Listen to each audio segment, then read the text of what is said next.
발해가 최근 들어서는 이제 화산 폭발에 의해서 멸망했다 뭐 이런 설도 있는데 백두산 화산 폭발에 의해서 발해가 결정적인 타격을 입었다. 뭐 학자라면 추정치가 다른데 한 45만에서 75만. 엄청난 대학살이죠. 갑자기 떠난 흔적이 고학적으로 확인이 된다면 그게 이제 발해 926년 멸망의 중요한 원인이라고 하는 건데 팔레스타인 지역이라든가 뭐 이런 지역들은 다 지금 이렇게 반복되고 있는 거예요. 정의의 기준선이라든지 이런 거 생각할 때 종교적으로 생각을 많이 하게 되거든요. 근데 그들이 지도자가 됐을 때 그 국민들을 탄압하고 여성들을 탄압하고 그러니까 문제는 어떤 종교가 좋고 나쁘다가 아니라 종교를 얼마나 이데올로기로 사용하느냐가 문제가 되는 겁니다.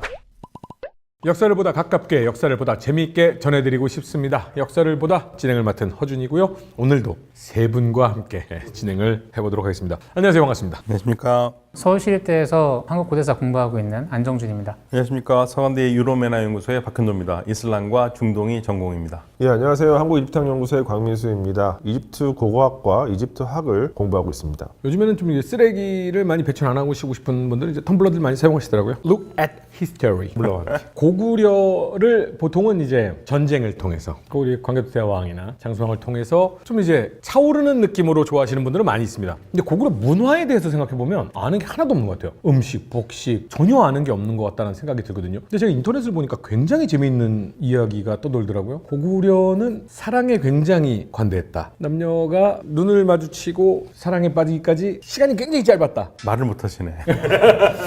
아, 어떻게 여기 19금을 남녀 사이에 굉장히 진도가 빨랐다 뭐 이런 이야기가 있던데 이 사실입니까? 사회상에 대해서 가장 자세하게 나온 기록은 삼국지 위서 동의전이라고 하는 기록이 있습니다. 거기에 이제 고구려조가 있는데 사실 우리가 기록을 주의해야 되는 거는 고구려 이때의 그 기록은 3세기 한 중반경하고 그 이전 기록이에요. 그래서 고구려의 약간 초기 모습이기 때문에 이거를 긴 고구려 시기의 일반적인 모습이라고 우리가 딱 단정하기는 어렵고요. 남녀가 이제 밤에 모여서 놀고 춤추고 뭐 하는 그런 내용들이 중국 관찰자 입장에서 굉장히 인상 깊었던 것 같아요. 밤에 모여서 한잔하고 춤도 추고 그때도 뭐, 나이트가 있었어요? 뭐 야외 클럽이죠. 그러니까 야외에서 모여서 놀고 술 먹고 이런 모습들이 중국 한족 왕조 입장에서 보면은 중국은 이제 유교 문화권이잖아요. 네. 그리고 남자와 여자의 어떤 구분을 좀 엄격하게 하는 그런 문화이기 때문에 그런 면에서 고구려가 조금 자유로웠던 것 같습니다. 아무래도 물론 혼인 이후에 남녀를 그렇게 자유롭게 두지는 않았겠죠. 네네. 아마도 그 이전 연령들은 조금 자유롭게 만나는 조금 거기에 대해서 조금 느슨하게 했던 부분은 분명히 있는 것 같아요. 그게 이제 중국 관찰자 입장에서 곤란하다.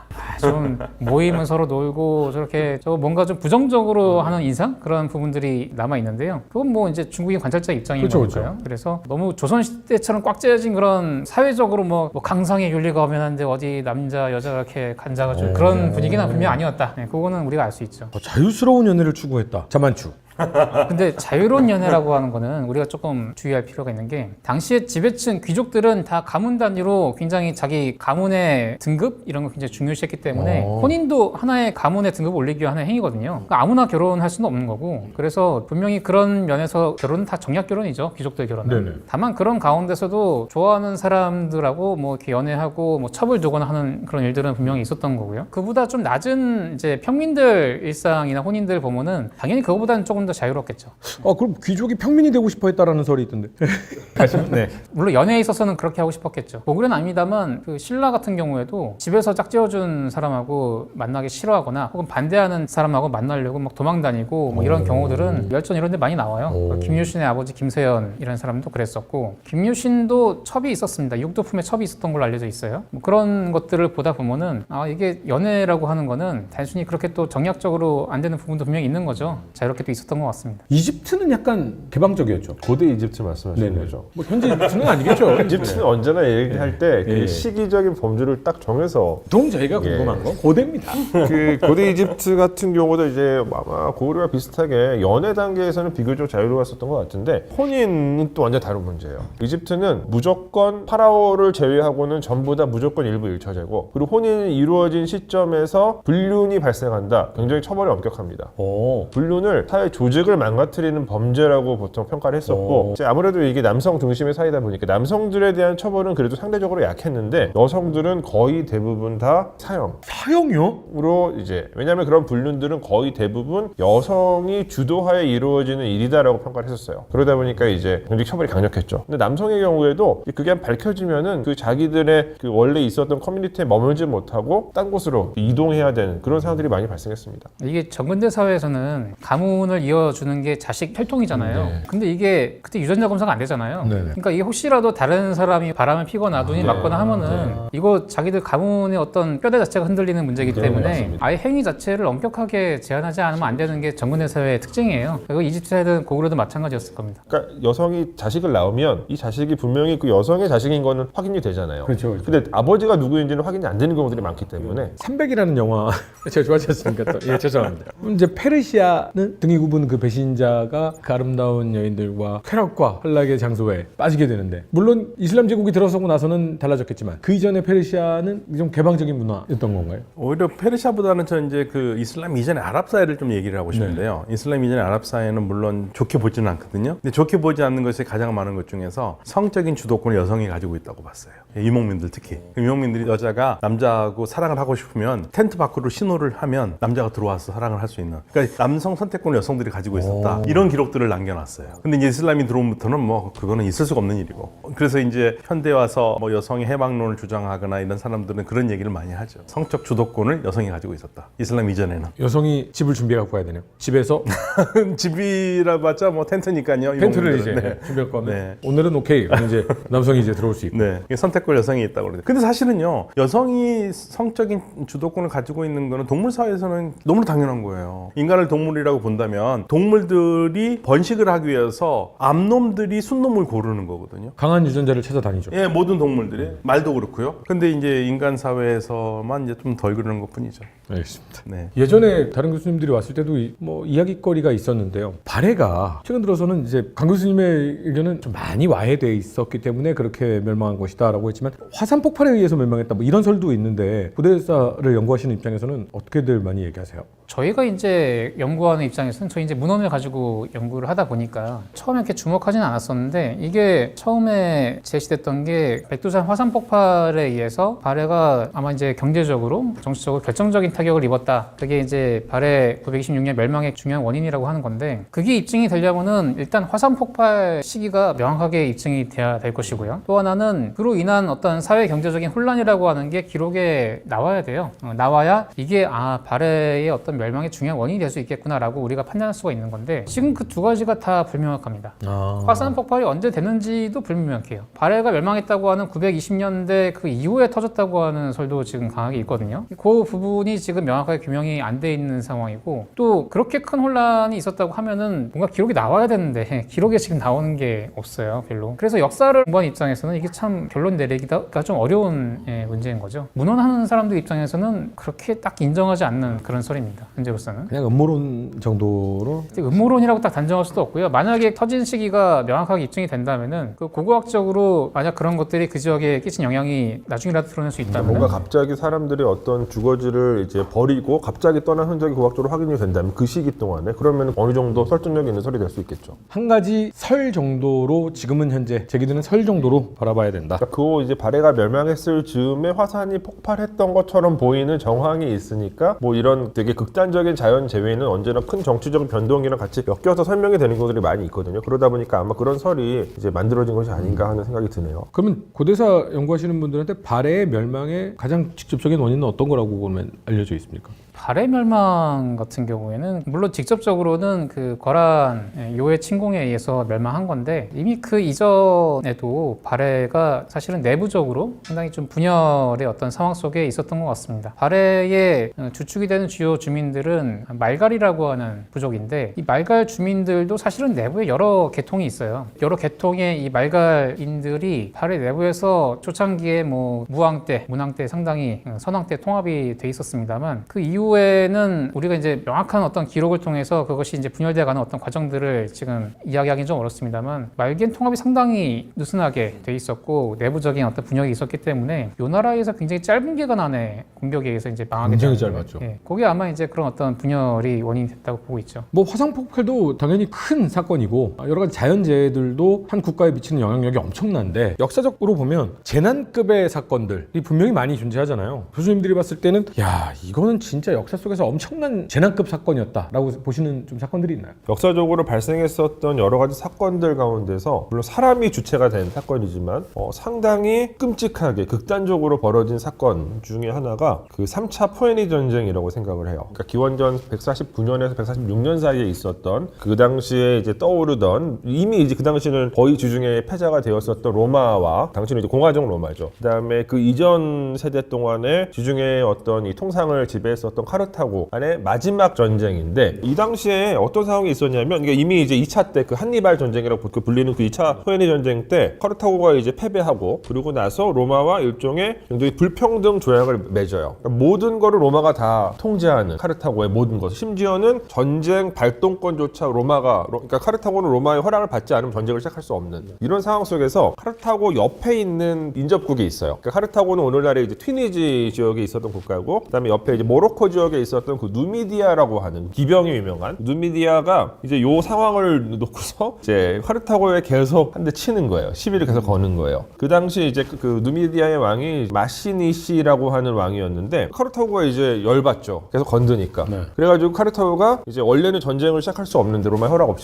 없이 병력을 규합해가지고 누미디아랑 전쟁을 벌입니다. 또 여기서 카르타고가 져요. 근데 이 상황 속에서 로마가 그 소식을 듣고 로마가 이제 열받는 거죠. 니네 왜 우리 허락도 없이 전쟁해? 진 것도 억울한데 로마에서 그렇게까지 얘기하니까 그러고서 로마가 니네 이제 더 벌을 받아야 돼. 그래가지고 이제 카르타고한테 되게 더 격렬한 더 극단적인 요구를 합니다. 니네 카르타고 수도를 다 파괴하고 니네 주민들 해안에서 15km 이상 떨어진 곳 내륙으로 들어가. 왜냐면 카르타고는 언제나 통상국가였기 때문에 로마 입장에서는 이 카르타고를 완전히 괴멸시키기 위해서는 이 사람들의 어떤 정체성을 해체시키기 위해서는 바다와 떨어뜨려 놓아야 된다고 생각했었던 것 같아요. 그래서 여기까지 들은 카르타고인들이 정말 분노해가지고 그 전까지는 카르타고 측에서도 로마와 이제 평화를 유지해야 된다라고 하는 비둘기파들이 있었는데 카르타고 시민들이 너무 격분해서 이 비둘기파 다 죽이고 로마에 대한 어떤 항전의 의지를 표출을 합니다. 그 과정에서 이제 공성전이 벌어져요. 카르타고 시를 중심으로 3년 동안 벌어집니다. 이 당시에 이제 카르타고는 무기가 하나도 없는 상태였어요. 왜냐하면 그 이전에 이미 로마한테 무기를 내주었기 때문에. 내줘버렸죠. 그래서 그냥 이제 뭐 무기도 아닌 것들 가지고 싸우는데 3년이나 이제 버텼죠. 근데 결국에는 이제 로마가 승리를 하게 되는데 이때 이제 로마의 그 장군이 스키피오 아이밀리아누스였는데 정말 끔찍한 짓을 저질러요. 카르타고인들을 거의 다 죽여버립니다. 근데 이때 죽었던 카르타고 시민의 숫자가 뭐 죽거나 아니면 노예로 팔려간 숫자인데 뭐 학자들마다 추정치가 다른데 한 45만에서 75만. 엄청난 대학살이죠. 그리고 성을 완전히 다 불태워버리고 거기다가 소금까지 뿌려가지고 작물을 자라지 못하게 하는. 그러니까 로마가 지난 한 200년 동안 카르타고로부터 겪었었던 그 위협과 그 공포에 대한 복수를 정말 철저하게 합니다. 사실 로마라고 하면 대체로 적에 대해서 어느 정도 관용을 베푸는 그런 정치체로 보통 널리 알려져 있는데 이 카르타고에 대해서만큼은 정말 아주 끔찍한 짓을 저질렀죠. 저는 인류 역사에서 이 정도 되는 끔찍한 어떤 승자가 패자한테 끔찍하게 어떤 행위를 했었던 적이 있는가라고 했을 때 잘 생각이 나지 않아요.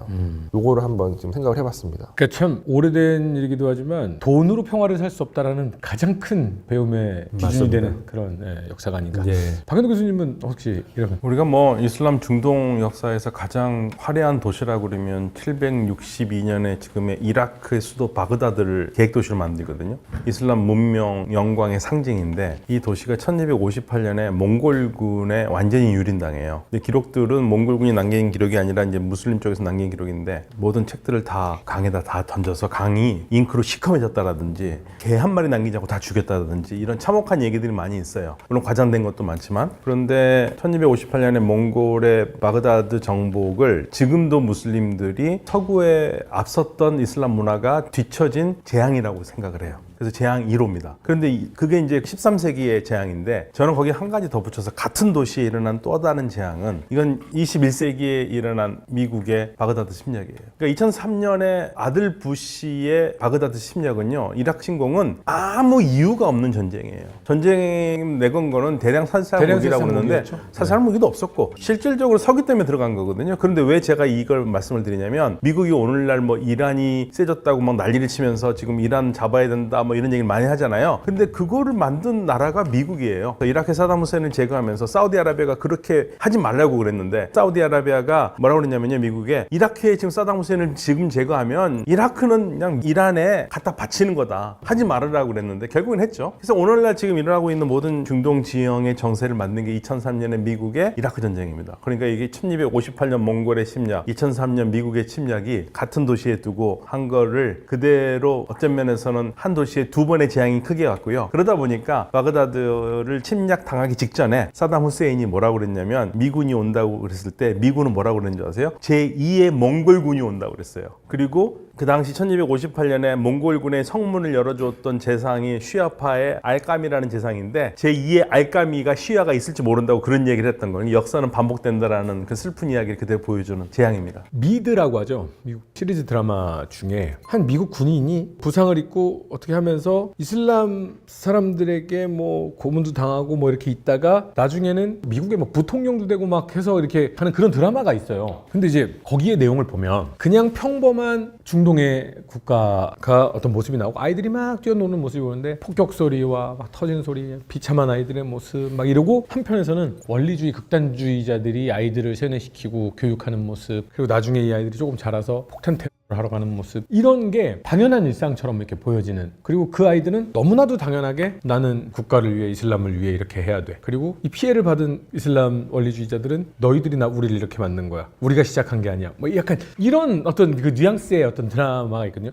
굉장히 유명한 미국 드라마예요. 그 홈랜드? 그거 맞아요. 예, 클레어 데인즈 나오는 홈랜드. 이쪽 입장에서 바라보면 그래도 테러는 안 되지. 아니 아무리 그래도 이쪽 사람들은 아무 이유도 없이 테러에 의해서 희생당하면 정말 안 되는 거지. 종교를 믿는 사람들이라는 사람들이 이러면 안 되지 라고 하지만 또 저쪽에서 바라보면 이쪽 사람들은 무슨 죄가 있길래 이렇게 최첨단 무기로 희생을 당해야 돼. 양쪽 다 이걸 보면 마음이 피폐해지더라고요. 그러니까 그런 환경에서 어린 시절을 자라온 사람들이 정상적으로 사유하기가 어렵잖아요. 그러니까 비극은 비극을 계속 낳습니다. 그러면 중동 지역, 뭐 모든 지역은 아니겠지만 서방 세계와 자유진영과 대척점에 있는 뭐 이란이라든가 뭐 이슬람 원리주의가 좀 많이 지배하고 있는 지역들, 지금으로 따지자면 헤즈볼라가 지배하는 지역이라든가 팔레스타인 지역이라든가 뭐 이런 지역들은 다 지금 이렇게 반복되고 있는 거예요. 그렇죠. 그러니까 저는 이제 쉽게 생각하면 우리 한국 사람들이 이야기 편하게 한다면은 우리는 항일 독립운동을 했잖아요. 항일 독립운동할 때 종교가 중요한 요소는 아니잖아요. 한국 사람들은 다양한 종교를 가지고 있었고, 물론 이제 예수 믿는 분들이 많이 활동을 하긴 했지만, 근데 중동 지역은 90% 이상이 무슬림들이거든요.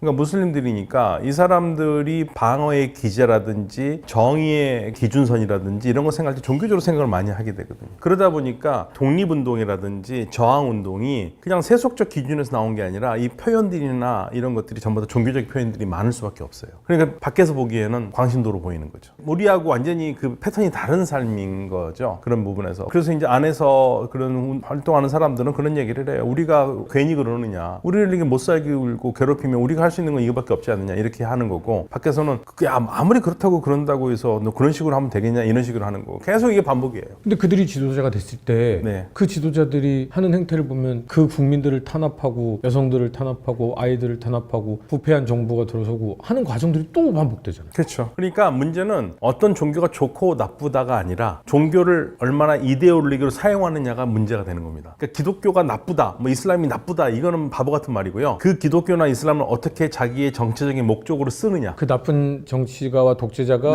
그걸 이데올로기의 나쁜 쓰니까. 방법으로 쓰니까 문제죠. 쓰니까 문제죠. 그러니까 이게 심지어는 종교뿐만이 아니라 우리가 일반적으로 사용하고 있는 세속적인 가치 어떤 이데올로기들도, 이를테면 뭐 자유라든가 뭐 민주주의라든가 이런 것들도 사실은 악용되는 경우들이 많이 있죠. 그러니까 자유를 위해서 뭐 누군가를 공격한다 이런 식으로 쓰는 경우가 많이 있는데, 저는 종교 이데올로기도 비슷하게 이해를 해야 된다고 생각합니다. 끔찍한 것 같습니다.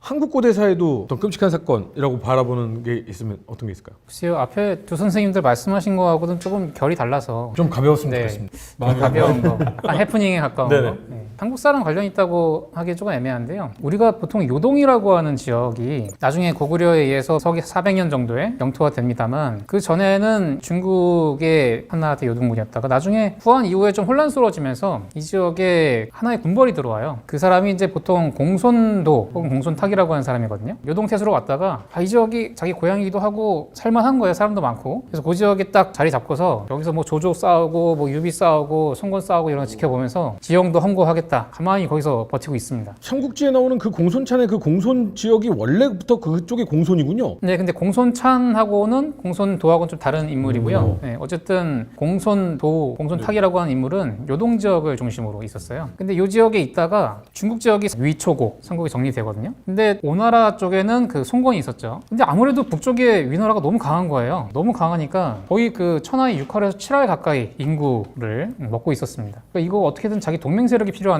총나라만 가지고는 너무 약한 거예요. 저쪽 다른 쪽에서 좀 위나라를 견제해 좀 좋겠는데 라고 딱 보니까 요동 지역에 공손 시세력이 있는 거죠. 그때 이제 공손연이라고 하는 사람이 있었는데 그래서 배를 보냅니다. 배를 보내가지고 우리랑 손잡자. 우리랑 군사동맹 좀 맺자 이러거든요. 근데 공손 씨 입장에서 보면은 덥석 잡았다가 위나라가 뭐 배가 이렇게 올라온 거 알거든요. 그때 멀리서 못 가요. 연안에서 올라갑니다. 그러니까 저걸 어떻게 하지 하고 하다가 일단은 오라고 해요. 그래서 송건은 뭔가 됐다 싶어가지고 막 400명 규모의 사절단을 보냅니다. 갔는데 일단 군사 1만 명은 해변에 놔두고 400명 올라갔는데 소식이 없는 거예요. 나중에 보니까 이제 다 잡아서 죽였습니다. 아, 공손 씨가. 네, 그 목을 갖다가 위나라를 보내버렸어요. 그리고 막 그 군대도 공격해가지고 군대가 화급지가 배 타고 도망가요. 그쪽으로. 자, 그랬는데 사로잡힌 사람들이 있거든요. 네. 지역 여기저기 이제 감옥에 가둬버리죠. 근데 그 중에 4명이 탈출을 해요. 장미, 허한 뭐 이렇게 이름이 되는 사람들인데 이 오나라 사람들이 도망갈 데가 없잖아요. 네. 밑에 바다고 하니까. 네. 그래서 일단 동쪽으로 튑니다. 튀어가지고 고구려 쪽에 들어가요. 근데 고구려 쪽에 들어가서 자기를 처신을 잘해야죠. 사실은 우리 송건 우리 형제께서 고구려 왕한테 사신을 보냈는데 네, 공손 씨한테 잡혀가지고 이꼴을 당했다. 다 뺏겼다. 고구려 쪽에서 이놈들 거짓말하는 것 같은데 딱 봐도. 근데 오나라 쪽이랑 요 기회로 한번 손잡아 볼까 해서 이 사람들 잘 대접해가지고 자기들 쪽에서 배를 태워가지고 오나라를 보내줘요.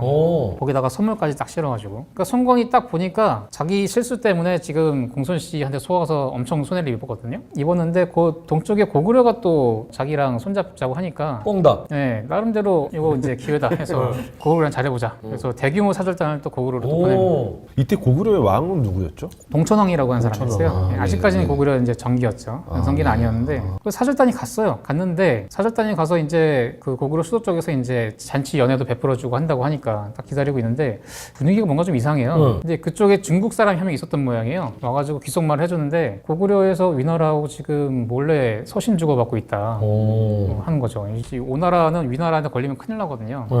배신당했나? 해가지고 오해를 한 거예요. 고구려는 이제 배신할 생각은 없었는데 그래서 이 사람들이 갑자기 국내선에서 갑자기 다 철수를 합니다. 도망간 거예요. 도망가서 해변에 딱 갔는데 고구려 쪽에서 니네 왜 도망가? 그러면서 사람을 막 보낸 겁니다.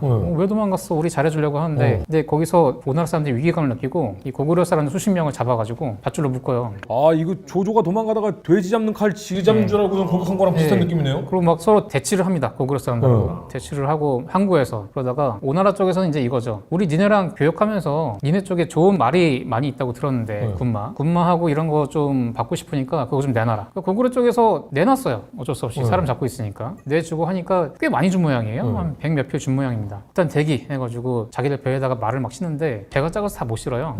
몇 마리 풀어버리고 일단 됐으니까 여기까지 하고선 배를 타고 그냥 남쪽 가버린 겁니다. 고구려 입장에서 되게 황당하죠. 잘해주려고 했는데 갑자기 말만 뺏어가지고 도망가 버리니까. 더러운 남쪽 놈들. 그래서 이렇게 좀 약간 애매하게 끝나버렸는데 오나라 쪽에서는 우리 외교 성공했다. 말을 가져왔으니까. 그래서 또 대규모 사절단을 또 보내요. 고구려 쪽에다가. 아니, 또 보낸다고요? 네, 또 아니, 이런 철면피 같은. 분위기 파악을 잘 못하는 거죠, 이게. 근데 갔는데 이번에 고구려가 완전히 삐져 있었어요. 그렇죠. 그래서 다 사로잡아가지고 감옥에 가뒀다가 나중에 한 6개월 있다가 이 사신을 목을 베가지고 위나라로 보내버립니다.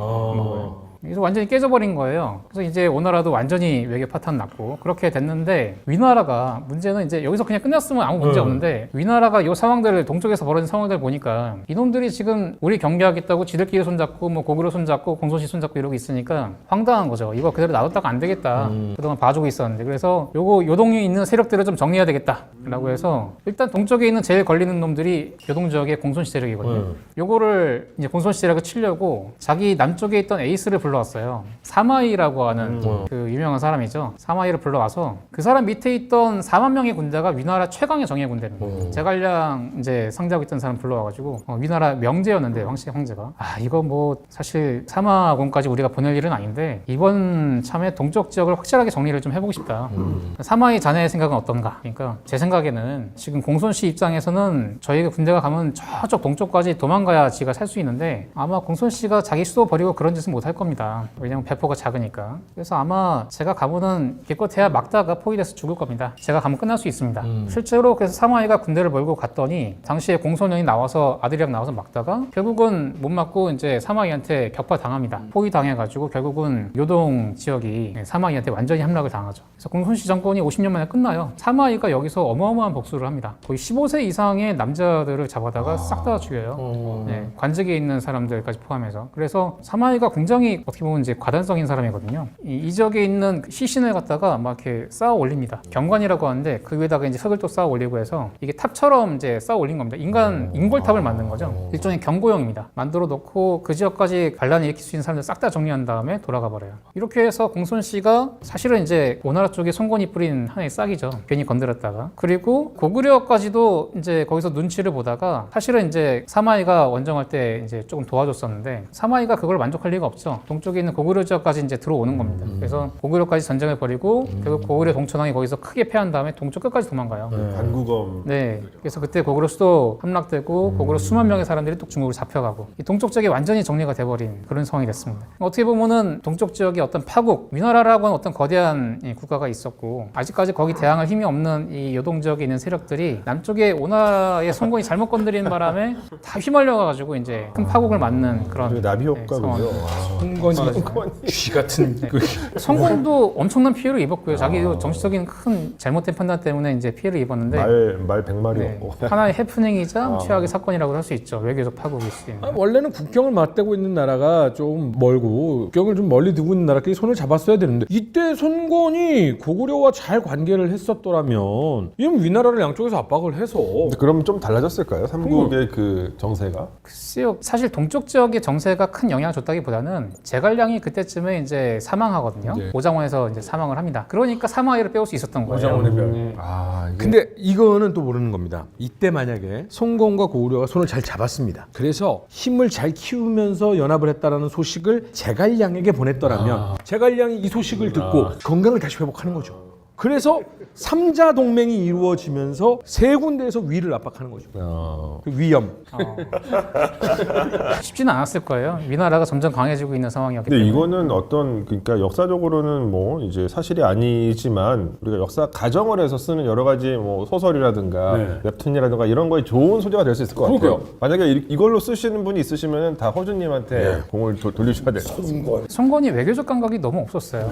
그때 오나라 내부에서 엄청나게 반대했었거든요. 보내면 안 된다. 다 죽는다. 근데 그거를 끝까지 보냈다가 이제 다 이제 망치고 온 거죠. 보냈으면은 확실하게 좋은 어떤 효과를 가져왔어야 됐는데 꼭 고구려가 잘해줬더니 가가지고 말이나 훔쳐가고 말이에요. 고구려는 결혼할 때 여성이 남성에게 혼수를 가지고 갔어요? 남성이 여성에게 혼수를 가지고 갔어요? 남자가 가져갑니다. 삼국지 고구려전에 의하면은 남자가 이제 가져가서 혼수로 가져간 물건을 이제 집 앞에 두고 집에 들어가거든요. 뭘 가지고 왔어요? 정확한 물건은 우리가 뭐 알 수는 없는데요. 뭐 일단 농업을 기본으로 많이 했으니까요. 농산물과 관련된 것들 혹은 배 뭐 이런 것들이었겠죠. 그게 그 국사 교과서에 나오는 고구려의 대릴사회 이제 이런 것과 관련이 있나요? 대릴사위라고 하는 거는 일단 노동력 때문에 좀 남자가 와서 처가 쪽에 일을 해주는 걸 말하는데 실제로 서옥이라고 하는 그 집을 지어놓고 결혼을 해서 아이를 낳아서 클 때까지 그 집에 일을 해주는 풍습이 있거든요. 그거를 이제 우리가 그걸 보통 그렇게 이야기하는데요. 뭐 그게 이제 각 그 지역의 문화마다 좀 다르게 나타나기도 하죠. 민며느리제라고 하는 그거는 그 여성을 키우는 그 비용이나 부담 자체를 남자 쪽에서 지라고 하는 거예요. 그래서 어릴 때 보내는 거잖아요, 신부를. 이게 농사를 짓는 그 문화권에서 이제 그런 것들이 종종 있죠. 그러니까 이제 유목민들 무슬림들도 결국은 여기서 우리 집에서 우리의 노동력을 제공해야 되는 우리 딸을 데려가니까 니네가 혼수로 가져와. 이렇게 해서 남자가 그렇죠. 혼수를 주는 거죠. 남자가 여성에게 홀예금을 주죠. 결혼할 때 뭐 나쁘게 얘기한다면 신부를 사는 그런 느낌이죠. 남자가 여자한테 돈을 줍니다.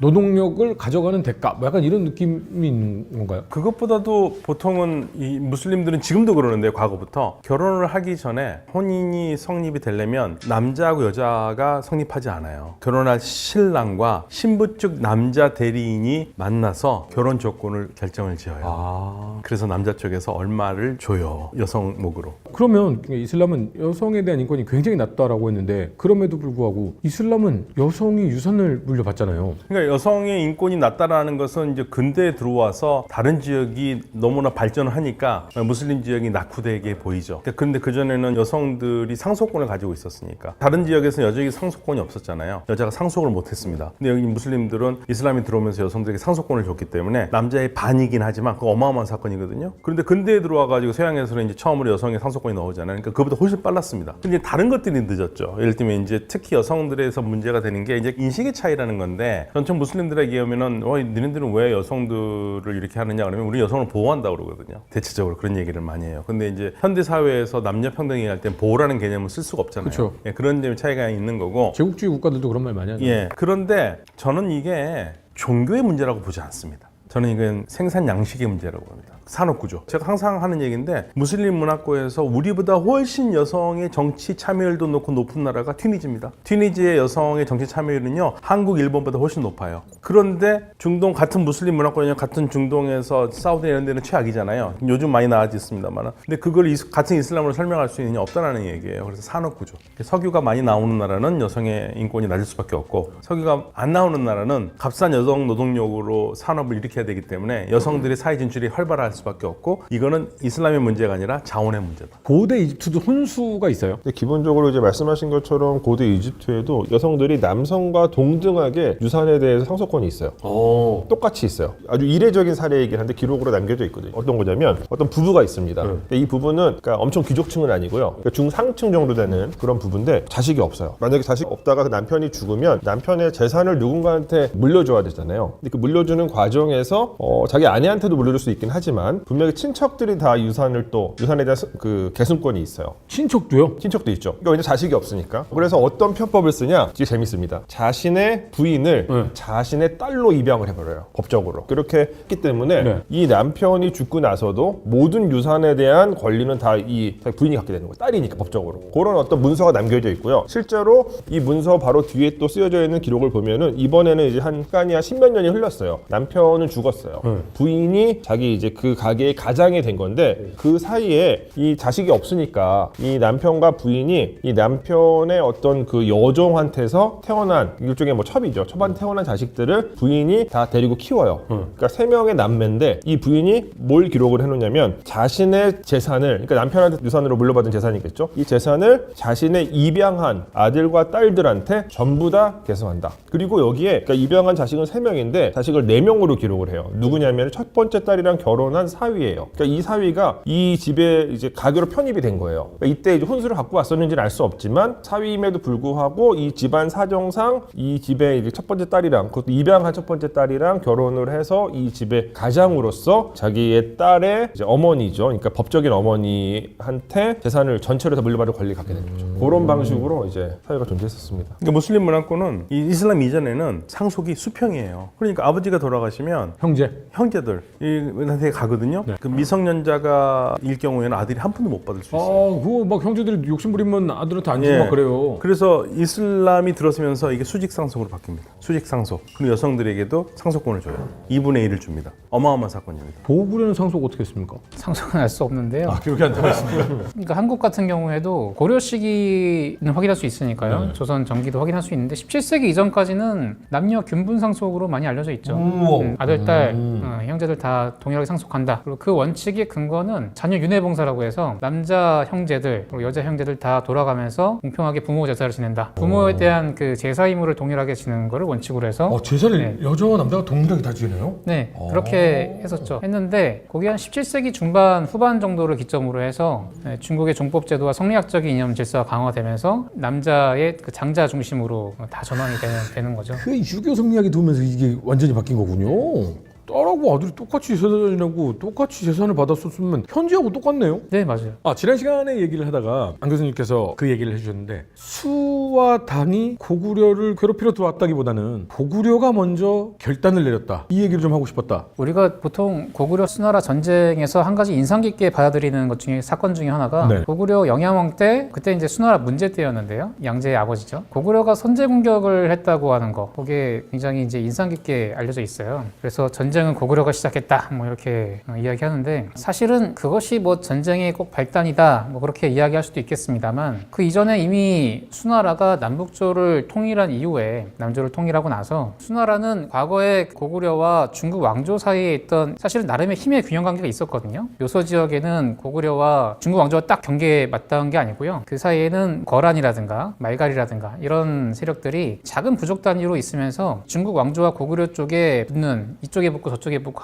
하면서 약간의 완충지대가 있는 상황이었어요. 네. 그리고 그 주변에 있는 세력들이 힘의 균형 관계를 보면서 이쪽에 붙기도 하고 저쪽에 붙기도 하면서 나름대로 자기들의 어떤 동심원을 그리고 있는 그런 상황이었는데 수나라가 통일하면서 이 균형이 결정적으로 무너지게 돼요. 중국 쪽으로 완전히 쏠리게 되거든요. 네. 자, 그러면서 요소 지역의 균형이나 이런 것들이 무너지고 고구려 쪽이 점점 이제 위협을 받게 되니까 아마 이런 요소 지역에서의 어떤 주도권을 수나라 쪽에 넘겨줘서는 안 되겠다라고 생각한 고구려가 먼저 그 지역에서 군사 활동을 시작한 게 아마 중국 쪽 사서에 고구려가 선제 공격을 했다 이렇게 남게 된 게 아닌가라고 생각이 되고 중국 입장에서는 안 그래도 이 지역의 균형뿐만 아니라 고구려 지역 자체에 대한 어떤 자기들의 주도권을 갖고 싶었던 입장에서 이거를 빌미로 해서 전쟁을 굉장히 크게 확전되는 어떤 그런 과정 그 과정에서 이제 30만 정도 이상의 군대를 가지고 고구려를 먼저 치거든요. 물론 실패하게 되지만 그게 아마 이제 고구려 수에 간의 어떤 전쟁의 하나의 발단 중요한 전개였다라고 보죠.